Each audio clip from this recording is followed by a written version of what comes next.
सभी मित्रों को सुप्रभात। रेडिक्स कोचिंग प्लेटफॉर्म पे आप लोगों का स्वागत एवं अभिनंदन है।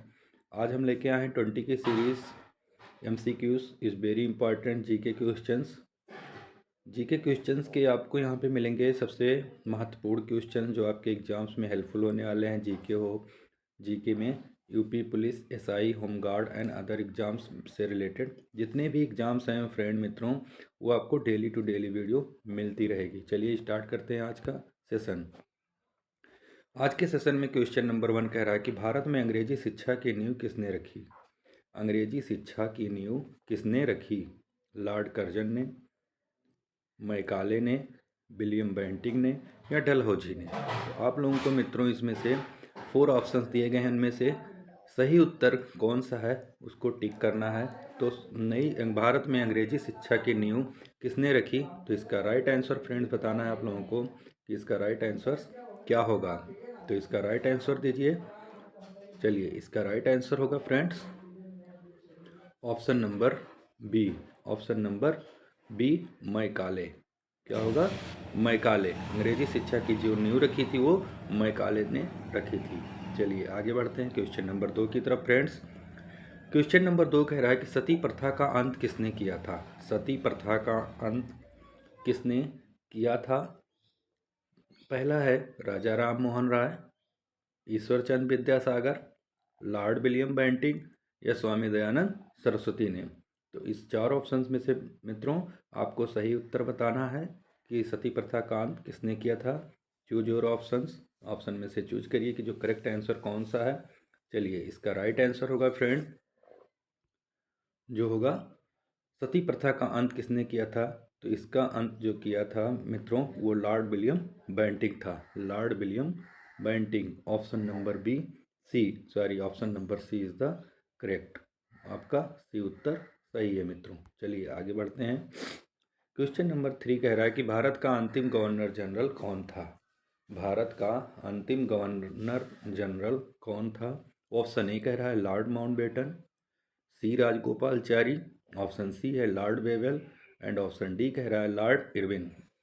तो भारत का अंतिम गवर्नर जनरल कौन था? आपका इसका आंसर बताना है फ्रेंड्स कि भारत का अंतिम गवर्नर जनरल कौन था। चलिए जल्दी से, और जो भी हमारे चैनल्स पे नए आ रहे हैं फ्रेंड्स वो लोग चैनल को सब्सक्राइब कर लें और बेल आइकन को प्रेस कर लें ताकि जब भी हम अपलोड करें वीडियोस को तो आपको ये नोटिफिकेशन तुरंत मिल जाए और आप लोग का कोई मिस ना हो क्लासेस और सारे वीडियोस आपको मिलते रहें। और जो भी हमारे फ्रेंड्स हैं, भाई हैं, बंधु हैं, वो लोग शेयर भी करते रहें आपस में ताकि और लोगों की जो फ्रेंड्स हैं और लोग जो मित्र हैं जिसके उनको हेल्प मिलता रहे, वो लोग भी तैयारी करते रहें। चलिए, तो इसका राइट आंसर दीजिए क्वेश्चन नंबर 3 का, और वीडियो को स्किप बिल्कुल भी मत करिए फ्रेंड्स क्योंकि सारे 20 की सीरीज में सारे क्वेश्चंस इंपॉर्टेंट हैं। पता नहीं कौन सा क्वेश्चन आ जाए, हो सकता है 20 के 20 आ जाएं आपके बुकलेट सेट में। तो ये तैयारी हमें बराबर प्रिपेयर करते रहना है, हमें किसी को मिस नहीं करना है। भारत का अंतिम गवर्नर जनरल कौन था? तो इसका सही उत्तर दीजिए फ्रेंड्स। चलिए, इसका सही उत्तर है C Rajagopalachari. Option number C is the correct, C Rajagopalachari. चलिए आगे बढ़ते हैं क्वेश्चन नंबर 4 की तरफ। क्वेश्चन नंबर 4 कह रहा है कि पूना पैक्ट किनके बीच हुआ था। पूना पैक्ट किनके बीच हुआ? गांधी और नेहरू के बीच, गांधी और अंबेडकर के बीच, नेहरू और पटेल के बीच, गांधी या जिन्ना के बीच। तो जो पूना पैक्ट हुआ था वो किन ऐसे तो कौन से पर्सन थे जिनके बीच हुआ था? आप लोग उसका सही उत्तर करें फ्रेंड्स। चलिए, इसका सही उत्तर दीजिए क्वेश्चन नंबर 4 का बी आंसर। कुछ लोगों के तो राइट आ रहे हैं, कुछ लोगों के ऊपर नीचे जा रहे हैं। चलिए कोई बात नहीं, आप लोग बस तैयारी करते रहें। क्वेश्चन नंबर 4, चलिए इसका राइट आंसर होगा फ्रेंड्स गांधी और अंबेडकर। बी ऑप्शन आपका सही उत्तर होगा। B option is the correct. चलिए आगे बढ़ते हैं फ्रेंड। क्वेश्चन नंबर 5 कह रहा है कि चौरी चौरा कांड कब हुआ। इसमें सन बताना है। 1920 में, 1921 में, 1922 में या 1923 में। तो आपको चौरी चौरा कांड कब हुआ इसका जो है ईयर बताना है, किस सन में हुआ था। तो इसका सही उत्तर है फ्रेंड, आप लोग बताइए कमेंट करके। चलिए, बहुत अच्छे। मोहित, सुमित, चंदन, ठीक है, गुड, बहुत अच्छे। चलिए आगे बढ़ते हैं, इसका आंसर दीजिए फ्रेंड्स, फिर आगे बढ़ें हम लोग क्वेश्चन नंबर 5 का। चलिए, सभी के राइट उत्तर हैं 1922, option number C is the correct. C उत्तर एकदम सही है फ्रेंड। चलिए आगे बढ़ते हैं, क्वेश्चन नंबर 6 कह रहा है कि बाबर ने पानीपत के युद्ध में किसे हराया था। बाबर ने पानीपत के युद्ध में किसे हराया था। ऑप्शन ए कह रहा है इब्राहिम लोधी, राणा सांगा, हेमू, शेरशाह सूरी। तो किसको हराया था बाबर ने, किसके युद्ध में, पानीपत के युद्ध में। तो सही उत्तर दीजिए फ्रेंड्स, इसका राइट आंसर होगा friends option A. Option A Ibrahim Lodhi. Babur ने किसको हराया था, इब्राहिम लोधी को हराया था। चलिए क्वेश्चन नंबर 7 की तरफ चलते हैं। क्वेश्चन नंबर 7 कह रहा है फ्रेंड कि ग्रांड ट्रंक रोड का निर्माण किसने कराया। ग्रांड ट्रंक रोड का निर्माण किसने कराया। ऑप्शन ए कह रहा है फ्रेंड्स अकबर, बाबर, शेरशाह सूरी एंड जहांगीर। तो ग्रैंड ट्रंक रोड का निर्माण किसने कराया, उत्तर दीजिए 7 का, क्वेश्चन नंबर 7 का फ्रेंड्स। चलिए बहुत अच्छे, सभी लोगों के आंसर सही आ रहे हैं। चलिए क्वेश्चन नंबर 7, तो ग्रैंड ट्रंक रोड का जो निर्माण कराया था वो Sher Shah. Option number C is the right answer. C आपका राइट आंसर है फ्रेंड्स। चलिए आगे बढ़ते हैं, क्वेश्चन नंबर 8 कह रहा है कि सिजदा और पैबोस प्रथा किसने शुरू की। सिजदा और पैबोस प्रथा किसने शुरू की थी। ऑप्शन से है बलबन, इल्तुतमिश, अलाउद्दीन खिलजी या फिरोज शाह तुगलक।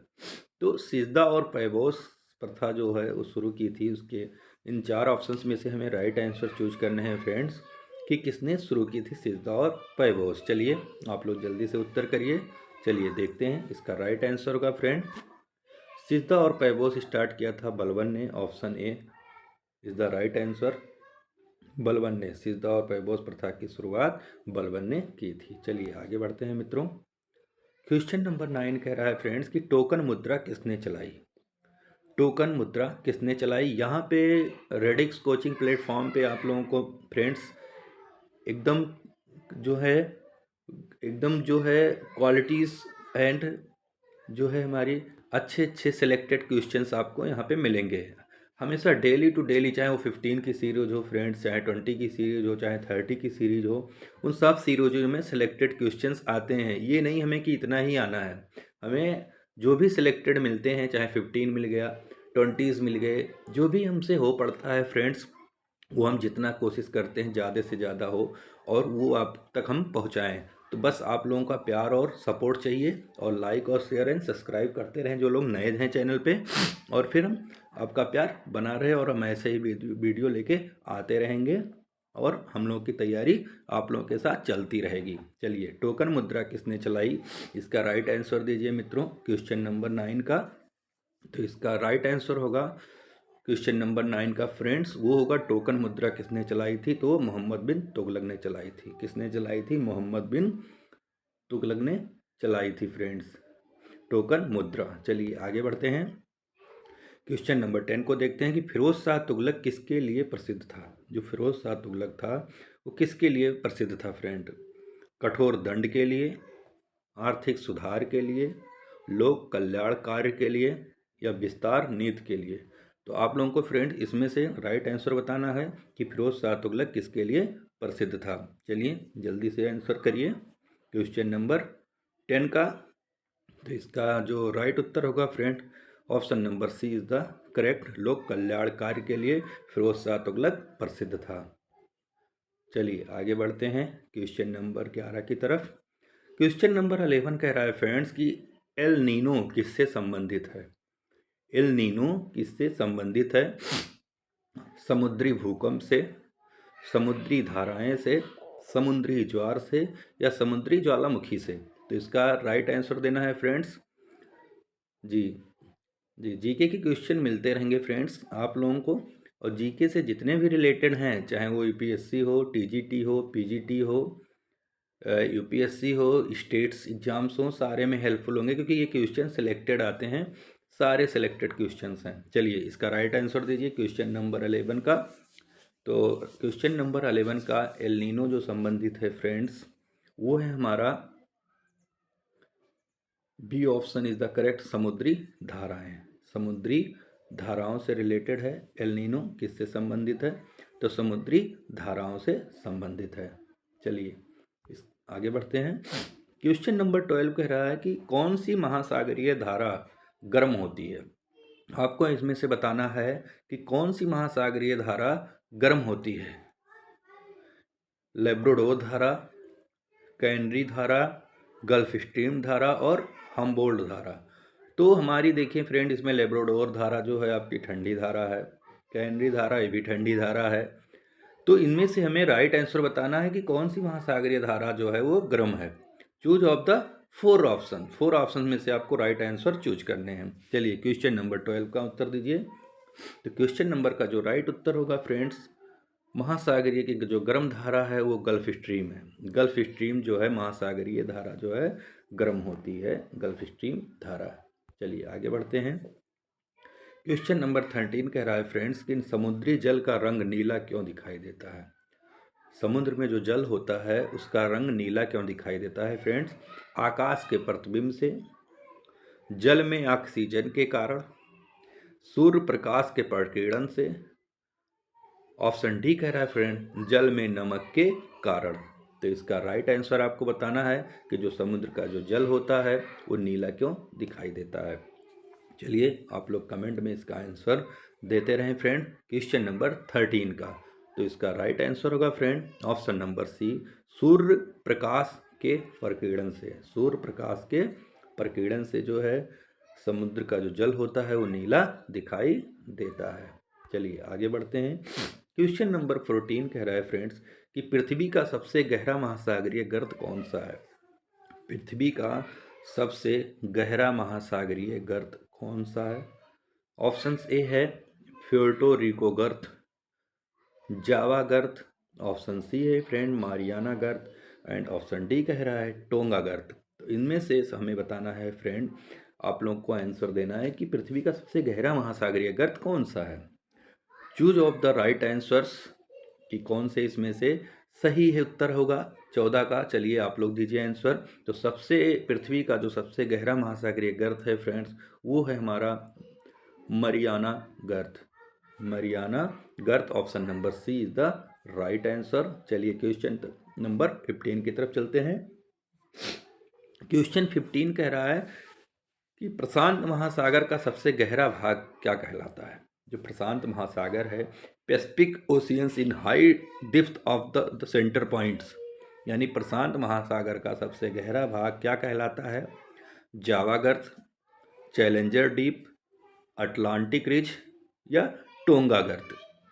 तो आप लोगों को फ्रेंड्स बताना है कि प्रशांत महासागर का सबसे गहरा भाग क्या कहलाता है। Give your right answer. आप लोग सही उत्तर करिए। चलिए क्वेश्चन नंबर 15 का राइट आंसर्स 15 का जो राइट आंसर होगा फ्रेंड्स वो ऑप्शन नंबर बी है चैलेंजर डीप। क्या है? Challenger deep. सबसे गहरा जो भाग है कहलाता है उसे क्या कहते हैं? तो वो चैलेंजर डीप है। चलिए आगे बढ़ते हैं फ्रेंड्स क्वेश्चन नंबर 16 की तरफ। इस क्वेश्चन नंबर 16 कह रहा है फ्रेंड्स कि बेकिंग सोडा का रासायनिक नाम क्या है। जो हमारी बेकिंग सोडा है उसका रासायनिक नाम क्या है? ऑप्शंस ए कह रहा है sodium carbonate, sodium bicarbonate, sodium hydroxide और सोडियम सल्फेट। तो आप लोगों को इसका राइट आंसर देना है। सही उत्तर करिए फ्रेंड्स कि बेकिंग सोडा का रासायनिक नाम क्या है। चलिए तो इसका जो राइट आंसर है फ्रेंड्स, सही उत्तर है वो है आप लोगों का सोडियम बाइकार्बोनेट। सोडियम बाइकार्बोनेट जो बेकिंग सोडा का रासायनिक नाम है। चलिए आगे बढ़ते हैं क्वेश्चन नंबर 17 की तरफ। अम्ल का स्वाद कैसा होता है? ये फ्रेंड्स अम्ल का स्वाद कैसा होता है? अम्ल, ये अम्ल लिखा हुआ है फ्रेंड, अम्ल। अम्ल का स्वाद कैसा होता है? फ्रेंड्स आपको बताना है कि अम्ल का स्वाद कैसा होता है। ऑप्शंस ए कह रहा है फ्रेंड्स मीठा, कड़वा, खट्टा या कसैला। तो अम्ल का स्वाद कैसा होता है आपको राइट आंसर बताना है फ्रेंड। चलिए इसका राइट आंसर दीजिए। इसका राइट आंसर होगा फ्रेंड्स खट्टा। अम्ल का जो स्वाद होता है वो कैसा होता है फ्रेंड्स? खट्टा होता है। चलिए आगे बढ़ते हैं क्वेश्चन नंबर 18 की तरफ। 18 कह रहा है फ्रेंड्स कि चूने का पानी दूधिया क्यों हो जाता है? चूने का जो पानी है वो दूधिया क्यों हो जाता है? ऑप्शंस ए कह रहा है CO2 के कारण, O2 के कारण, N2 के कारण या H2 के कारण। किसके कारण चूने का पानी जो है दूधिया क्यों हो जाता है? चूने का पानी दूधिया क्यों हो जाता है? उसका सही उत्तर बताना है आप लोगों को इन 4 ऑप्शंस में से फ्रेंड्स। चलिए 18 का सही उत्तर करिए। तो इसका राइट उत्तर होगा friends option number A CO2 के कारण। CO2 के कारण चूने का पानी दूधिया हो जाता है। क्यों? क्योंकि ये कार्बन डाइऑक्साइड है CO2। चलिए आगे बढ़ते हैं। क्वेश्चन नंबर 19 कह रहा है फ्रेंड्स कि रिट जारी करने की शक्ति किसके पास है? जो रिट जारी होती है उसका जो पावर है वो किसके पास है? तो ऑप्शन ए कह रहा है केवल सर्वोच्च न्यायालय को, केवल उच्च न्यायालय को। ऑप्शन सी कह रहा है फ्रेंड्स दोनों, उच्च व सर्वोच्च न्यायालय। या ऑप्शन डी है संसद। तो फ्रेंड्स रिट जारी करने की शक्ति किसके पास है? Give your right answers. आप लोग कमेंट में ज़रूर बताएं कि इसका राइट आंसर क्या होगा। 19 का क्वेश्चन नंबर 19 का सही उत्तर क्या है फ्रेंड्स? तो इसका सही उत्तर आप लोग जल्दी जल्दी कमेंट करें। चलिए इसका सही उत्तर होगा फ्रेंड्स क्वेश्चन नंबर 19 का वो होगा C option is the correct. उच्च और सर्वोच्च न्यायालय दोनों के पास है। उच्च न्यायालय और सर्वोच्च न्यायालय दोनों के पास ये अधिकार है, ये शक्ति है कि वो रिट जारी कर सकती है। चलिए आगे बढ़ते हैं फ्रेंड्स क्वेश्चन नंबर 20 की तरफ।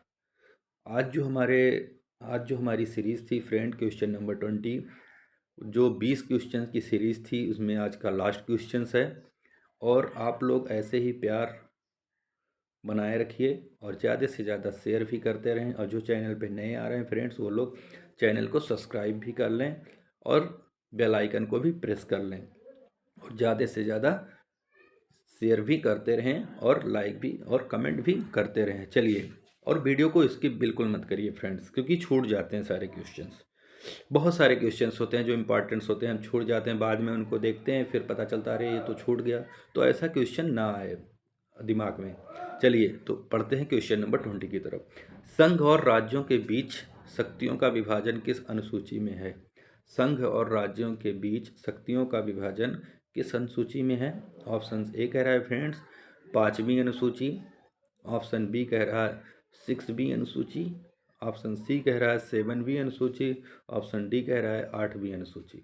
तो हमें बताना है कि संघ और राज्यों के जो बीच की जो शक्ति होती है उसका विभाजन किस अनुसूची में है।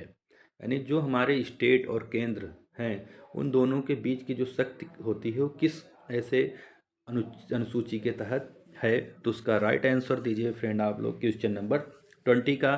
तो 20 का जो क्वेश्चन आंसर है क्वेश्चन नंबर 20 का जो राइट उत्तर होगा फ्रेंड्स वो होगा आपका C option is the correct. 7वीं अनुसूची।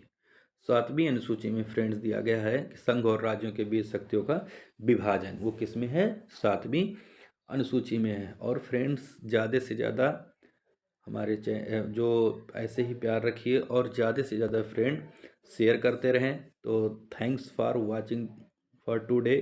आज के लिए बस इतना ही, मिलते हैं नेक्स्ट वीडियो में फ्रेंड्स। जब तक के लिए जय हिंद, वंदे मातरम।